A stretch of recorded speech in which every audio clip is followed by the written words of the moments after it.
네, 어, 이번에 소개할 책은요, 닥터 노먼 베순입니다. 어, 내 마음대로 간단 소개에서 짧게 소개해 드린 적이 있는데, 어, 너무 짧게 다들 소개하기 때문에 조금 더 길게 소개하고 싶은 부분들이 있거든요.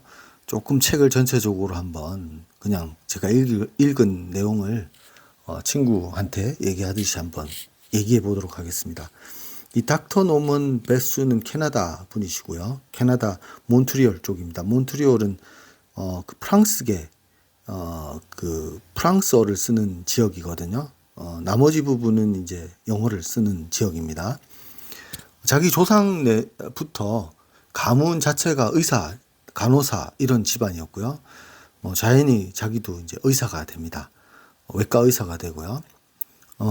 일반 대부분의 그 의사 선생님들처럼, 어, 자기 병원을 차리고 결혼을 하고 이렇게 살게 돼요. 그 돈이 있는 곳으로 사람이 있는 곳으로 가야 돈을 벌잖아요. 그래서 이분이 처음 오픈한 곳이 개업을 한 곳이 디트로이트였습니다. 그 당시에 그 미국 자동차 포드 자동차 산업이 이제 막 일어나던 시기, 활성화되던 시기.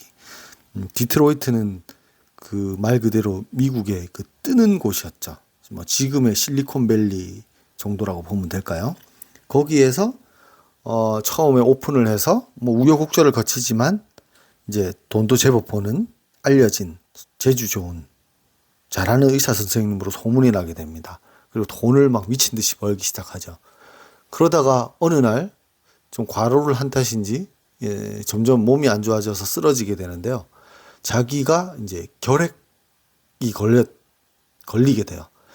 그 당시만 해도 결핵은 마땅히 치료법이 없었기 때문에 요양소에서 죽음을 그대로 맞이하는 과정밖에 없었습니다. 이 닥터 노먼 베스는 이 이야기 전체를 보면은 나오지만 성격이 츤데레라고 해야 되나요? 정말 불의에는 못 참는 불 같은 성격인데 또 정말 따뜻한 구석이 있는 그런 분이시거든요.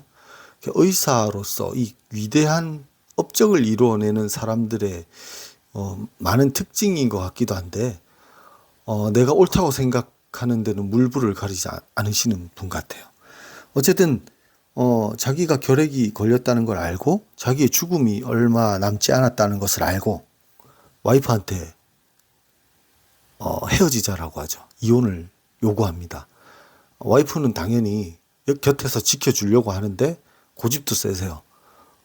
강제로 자기가 이혼을 하고 나는 너한테 이런 모습 보기 싫다. 난 조용히 요양소에 들어가서 나의 죽음을 기다리겠다. 당신은 당신의 삶을 살아라. 이렇게 됩니다. 그리고 이제 와이프는 이제 이혼을 하고 보내고 자기 혼자 요양소에 들어가서 죽음을 기다리게 되죠. 요양소에서도 뭐 곱게 있지는 않습니다. 어차피 죽을 거. 몰래 골치 아픈 환자였다고 하거든요. 뭐 뒤에 몰래 술도 마시고 담배도 피고 뭐 안 좋다는 건 다 하면서 지냈겠죠. 뭐 어차피 죽을 거. 뭐 이런 생각이 있으셨던 것 같아요. 근데 이 죽기 전에 희망이 없다고 생각할 때 의사 선생님이시니까는 그 사이에 이 동양 같은 거는 보잖아요. 의료계 동양. 새로운 그 치료법이 나온 거죠. 절제술인데 이 폐결핵이셨거든요. 폐를 어, 한쪽 부분만 이렇게 오른쪽이나 왼쪽이나 한쪽 부분만 상했을 때 한쪽을 덜어내는 거죠. 그게 효과가 있는 것 같다라는 최신식 기술을 접하게 되고 아직까지 이제 증명되지 않은 기술이지만 뭐 어차피 죽을 거 자기는 모험을 한번 해보기로 마음을 먹습니다. 그리고 결과적으로는 한쪽 폐를 떼어내고 성공을 하게 되죠. 건강을 되찾게 됩니다. 이 다시 건강을 되찾은 이 닥터 노먼 베스는 이 자기가 죽을 병에 걸렸던 이 결핵이라는 병에 집착하게 되고 그 병에 대해서 이 절제술뿐만 아니라 이 병에 대해서 관심을 가지고 결국은 이 분야에 아주 권위 있는 전문 의학자가 됩니다. 그리고 외과 수술을 이제 절제술을 하니까 수술을 하게 되는데 이게 똑똑하셨던 분인 것 같아요. 되게 넓게 보시고 의학 기구 같은 것을 자기에게 맞게 이렇게 디자인하고 개발하시는 걸로 유명을 했거든요. 미술 이제 돈도 많이 벌었겠죠. 유명한 사람이니까 다시 또 헤어졌던 이혼했던 그 전 부인과 재결합도 하게 됩니다. 하지만 너무 병원 일에 이 결핵 퇴치에 열중했던 나머지 다시 이혼을 하게 됩니다. 별거를 하게 됩니다. 이혼이라고 하기는 그렇고요. 별거를 하게 되죠. 가정을 돌볼 이런 그 정신이 아니셨던 것 같아요. 오직 이거밖에 없어요. 환자, 결핵. 두 번째는 이제 전 부인이 먼저 요구를 했고요. 뭐 받아들이게 됩니다.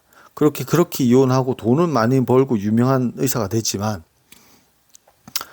또 한편으로는 점점 기술이 좋아지고 치료법이 좋아지는데도 불구하고, 환자는 점점 늘어나는 추세였어요. 그 당시에 이제 세계적인 공황이 발생하게 되는데, 결핵이라는 병은 주위 환경, 그 다음에 먹는 거, 이런 데 영향을 많이 받는다고 합니다. 근데 공황이다 보니까 없는 사람들이 못 먹게 되고 주위 환경이 나빠지게 되고 결핵 환자는 더 많이 생기게 되는 거죠. 아무리 치료해도 안 된다. 그리고 이 병원의 시스템이라는 것이 돈 있는 사람만, 수술이라는 건 돈이 들잖아요. 치료도 마찬가지고 이 돈 있는 사람만 고쳐진다. 실제로 돈 없는 사람이 더 많이 걸리는 병인데 이렇게 되는 거죠. 그래서 뭔가가 이게 방법이 아니다. 내가 한두 명 이렇게 몇 명씩 수술을 해서 이게 되는 이 결핵과의 싸움에서 이길 수 있는 게 아니다. 결핵에 대해서 공부를 해보고 연구를 해보니 이것은 이렇게 치료할 게 아니라 근본적인 치료해야 되고 교육이 돼야 된다. 사람들의 인식을 깨야 된다. 이렇게 생각을 자꾸 하다 보니까 점점 정치적으로 관심이 가게 됩니다. 결국은 정치에 아주 큰 영향을 미친다는 거죠. 사회의 이 부조리한 뭔가 이 밸런스가 맞지 않은 열심히 하고 있으나 결핵 퇴치를 위해서 답이 보이지 않는 데서 결국은 정치 쪽으로 눈을 돌린 거죠. 이분은 이제 공산주의라고 자기를 스스로 밝히게 되는데 우리가 특히 대한민국 사람들은 공산주의 하면 이미지가 안 좋죠. 우리 어릴 때부터 받았던 교육도 그렇고 빨갱이 아직까지도 지금 그러고 있으니까요. 근데 지금 이 닥터 노먼 베순도 이 자본주의 캐나다 쪽에 있었으니까 당연히 그런 시선 속에 살았지만 공산주의의 뭐 폐단 이런 걸 보기 전에 말 그대로 좋은 부분만 보게 됩니다. 그리고 그 당시에는 러시아가 이런 공공의료, 돈 없어도 누구나 치료받을 수 있는 공공의료가 가장 전 세계적으로 앞서가던 나라였기 때문에 러시아를 보고 또 유럽 다른 나라들을 보고 세계적으로 이렇게 눈 뜨다 보니 공산주의 쪽으로 아무래도 끌렸을 것 같습니다. 그래서 자기는 이 공공 분야, 지금도 캐나다는 의료 쪽으로는 무료거든요. 병원에 간다거나, 그 다음에 뭐 수술을 받는다거나, 꼭 해야 될 수술 같은 경우는 돈을 내지는 않습니다. 약값은 내는데, 약간 캐나다가 공산주의 반, 자본주의 반 이런 느낌이다라는 말을 많이 하시는데 아마 이 닥터 노먼 베슨 같은 분들의 업적이지 않나? 그런 영향이지 않나? 이런 생각도 들게 만드는 부분이고요. 어쨌든, 이제 캐나다 몬트리올에서 떠나서 이분의 그 생각과 관심은 전 세계로 가고 모든 사람에게 돌려지게 됩니다. 이때 또한 이제 파시즘이라고 이제 우리가 흔히 아는 무솔리니나 히틀러, 민족주의 이런 파시즘이 전 세계적으로 일어나던 때였어요.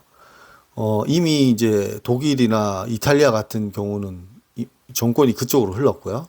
스페인에서 그런 바람이 일게 됩니다. 한마디로 이제 무솔리니나 히틀러 같은 사람이 스페인에서도 이제 나오는 거죠. 근데 자기가 이제 이 닥터 노먼 베순이 봤을 때는 그게 아니다라고 생각한 거죠.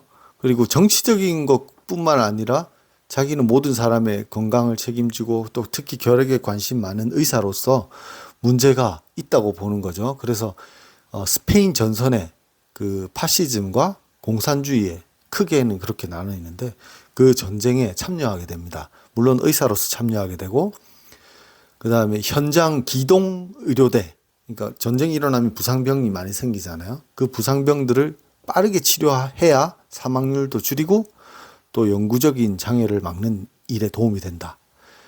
뭐 이렇게 해서 스페인에 가서 일하게 되고요.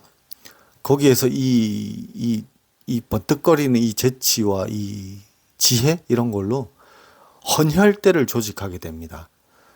피가 많이 부족하게 되잖아요. 이 시대 때만 해도 이제 사실은 또 여기 이런 얘기가 나와요.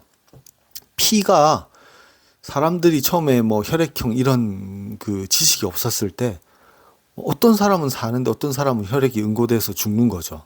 그런 역사적인 어떻게 해서 A, B, O형 이런 혈액에 대한 것을 찾아냈느냐 하는 역사를 보는 것도 참 재미있습니다. 이분은 이런 스페인에서 이 의료 체계, 전시 의료 체계를 확립하고 또 그 안에서 또 답답함을 느껴요. 파시즘, 스페인 이제 근대사 이야기가 많이 나오는데 스페인 근대사 이야기 그 전쟁에서 파시즘과 공산주의의 전쟁에서 내전이죠. 이 내전에서 파시즘 쪽은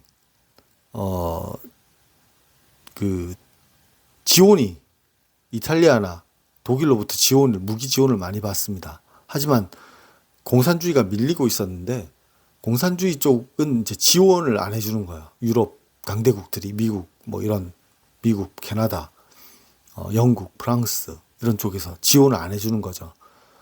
지원 안 해주는 이유는 공산주의가 이제 커질까봐 이 걱정을 한 거였는데 이 의사의 입장에서는 이 공산주의 뭘 떠나서 사람이 죽고 있고 엄청난 이제 현장에 있다 보니까 민간인 살해라든지 학살이라든지 이런 걸 보게 되잖아요. 심지어 그 내전 중에 파시즘 쪽에 사람들이 피난 행렬에 그 기관총으로 비행기로 무차별 학살을 하는 그런 광경들이 많이 나옵니다. 이거는 공감 능력의 문제잖아요. 뭐 공산주의, 뭐 민족주의 이런 걸 떠나가지고 뭐 공산주의라고 이 죽어가는 아이들과 이 노약자들을 그냥 보고만 있겠느냐라는 이런 마음인 거죠. 그래서 어느 정도 그 의료 체계를 갖추고 난 다음에 그 스페인 쪽에서 정부 쪽에서 공산주의 정부 쪽에서 요구를 하게 됩니다. 지원을 좀 해달라. 그걸 네가 캐나다와 미국에 돌아가서 순회 이제 강연을 해서 좀 인식을 바꿔달라 사람들의. 그래서 결국은 다시 돌아오게 되죠. 그리고 실제로 그런 일들을 한 1년 가까이 하게 됩니다. 그러고는 그래도 쉽사리 바뀌는 건 아니잖아요. 이 거대 자본의 힘, 그 다음에 이 정부의 힘은 개인의 노력으로 쉽사리 변하는 것 같지는 않습니다. 많은 사람이 동요를 하고 도움을 청하려고 했지만 크게 바뀌지는 못했던 것 같아요. 그리고 다시 이건 이래서 또 될 문제가 아니다. 다시 스페인으로 돌아가겠다고 할 때 또 이 동양의 아시아 중국에서는 또 새로운 일이 벌어져요. 일본이 새로운 그 파시즘 침략을 하게 되죠. 이미 만주의 땅이 다 뺏기게 되고 또 중국이 변화하는 시기가 됩니다. 그 당시에 민주주의, 자본주의였던 그 장개석과 그 공산주의였던 모택동 사이에 이 분열, 내전인 거죠. 이 틈을 틈타서 일본이 만주를 점령하고 중국을 점령하려고 합니다. 여기가 더 급한 곳이니 여기 가서 좀 도와달라 하고 부름을 받고 이번엔 중국으로 가게 되죠. 이 중국의 또 근대화 역사가 책의 후반부를 얘기를 많이 하고 있습니다. 저도 이제 중국의 역사를 학교 다닐 때 학창 시절에 배웠지만 우리는 아무래도 공산주의에 대한 그 안 좋은 이미지가 있잖아요. 그래서 내가 배운 것과 정말 수박 겉핥기로 배웠다. 또는 한 치우쳐진 것을 배웠다라는 거를 이분의 이 위인전을 보면서 새삼 느끼게 됐습니다. 왜 중국이 공산화 될 수밖에 없었나? 왜 그랬나라는 그런 이야기들을 보게 돼요. 이 공산주의가 문제가 아니라 민주주의가 문제가 아닌 거죠. 그 당시에 그 지도자 또는 그때의 외세 환경, 그 다음에 민중 대다수의 국민들이 어떻게 이제 생각을 했느냐가 더 중요한 것 같아요. 간단하게 뭐 얘기하자면 장개석은 쉽게 생각하면은 일부 돈 있는 자 그리고 자기의 이득을 위해서 국가가 일본이 쳐들어오든 중요한 것은 내가 이 우위를 차지하는 거였습니다. 대다수의 국민한테 눈을 돌리지 않은 거죠. 내 이익, 내 주변의 세력의 이익을 먼저 생각했던 거예요. 물론 이 책에서 말하고 있는 바가 그렇습니다. 뭐 또 다른 의미에서 또 다른 시선으로 봤을 때는 또 공산주의를 나쁘게 볼 수도 있겠습니다만 우리는 그것을 떠나서 그냥 있는 그대로 이분의 삶을 쫓아가는 입장에서 말씀을 드리겠습니다. 하지만 공산주의라는 부분이 훨씬 더 인간적으로 감정적으로 다가옵니다. 초기의 공산주의인 거죠. 사람들에게 더 다가가고 나라를 지키려 하고 뭐 모택동 입장에서는 장개석을 힘으로 누를 수도 있는데 그거보다 일본이 더 급한 거죠. 이 싸움보다 일본을 막아야 되겠다라고 생각하고 무리를 해서라도 오히려 자기가 더 불리한 상황이 될 수 있음에도 불구하고 일본을 막으로 일본과 싸우게 됩니다. 그 틈을 이용해서 장개석은 이제 분산된 모택동 공산주의의 세력을 역이용해서 자기의 기득권을 더 올리려고 하죠. 이런 와중에 배수는 말도 안 되는 정말 낙후된 그런 곳에 가서 의학의 현대적인 그 외과술이 거의 없는 그런 곳에, 그 다음에 열세한 곳에 가서 그 현장의 의사가 됩니다.